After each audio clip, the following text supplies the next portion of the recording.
어제 마한혁 임명에 관한 권한쟁의 심판 결정에서 헌재는 8대 0으로 마한혁을 임명해야 된다는 결정을 내렸다. 그런데 3명이 별도 의견을 냈다. 국회의결을 거치지 않은 사항에 있어서 국회의장이 혼자서 국회를 대표할 수는 없다는 것이었다. 그럼에도 나중에 민주당이 마한혁 임명 결의안을 내서 절차적 흠결이 보완돼서 마한혁 임명 결정을 내렸다는 것이다. 원래대로 2월 3일에 선고를 했다면 마한혁 임명 권한쟁의 심판은 각하 대상이 되고 국회에서 다시 의결을 했어야 하는 것인데 선고를 미루고 문영배가 민주당의 결의안을 받아오도록 꼼수를 부린 것이다. 그런데 어제의 결정에 있어서 5명의 좌파 재판관은 절차적 흠결을 지적하지 않은 것이고 별도 의견을 낸 정영식, 김복형, 조한창 재판관은 절차적 흠결을 지적한 것이다. 그렇다면 대통령 탄핵에 있어서는 이들이 과연 어떤 결정을 할 것인가? 이번 대통령 탄핵 심판에 있어서 가장 큰 문제가 되고 있는 것은 국회 측이 일방적으로 탄핵 사유에서 내란죄를 뺀 것이다. 이것은 중대한 탄핵 사유가 철회된 것으로 원칙적으로는 각하가 되어야 하는 것인데 문영배 헌법재판소 권한대행이 일방적으로 재판을 진행해 왔던 것이다. 탄핵 사유가 철회되었다면 당연히 국회에서 다시 의결을 받아야 함이 마땅한 것인데도 그 과정을 거치지 않은 것이다.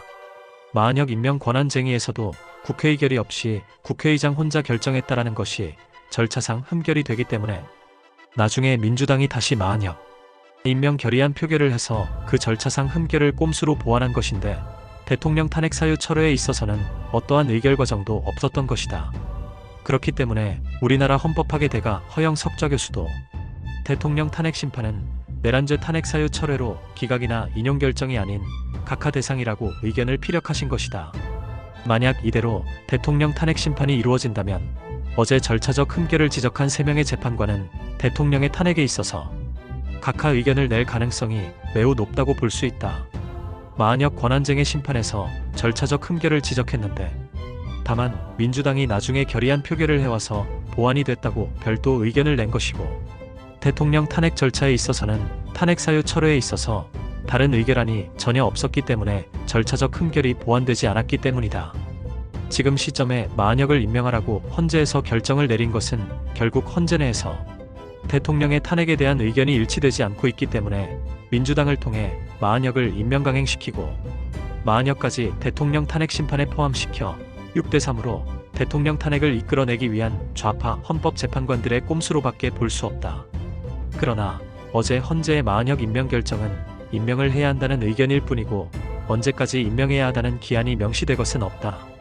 결국 마한혁의 임명 여부는 현재 권한대행인 최상목의 결정에 달릴 것이다. 최상목이 임명을 안 한다고 해서 민주당이 임명을 강제할 방법은 없다. 또 다음 주 정도면 한덕수 총리가 대통령 권한대행으로 복귀할 가능성이 매우 크다. 한덕수의 탄핵은 기각될 것이 너무나 확실하기 때문이다. 그럴 경우 마한혁 임명 문제는 한덕수가 결정을 하게 될 것인데 한덕수는 마한혁을 임명하지 않을 가능성이 크다. 그렇다면 대통령 탄핵 심판은 8명의 재판관이 결정할 것이고 그 결과는 아마도 5대 3, 인용 5, 각하 3으로 기각이 될 것이다.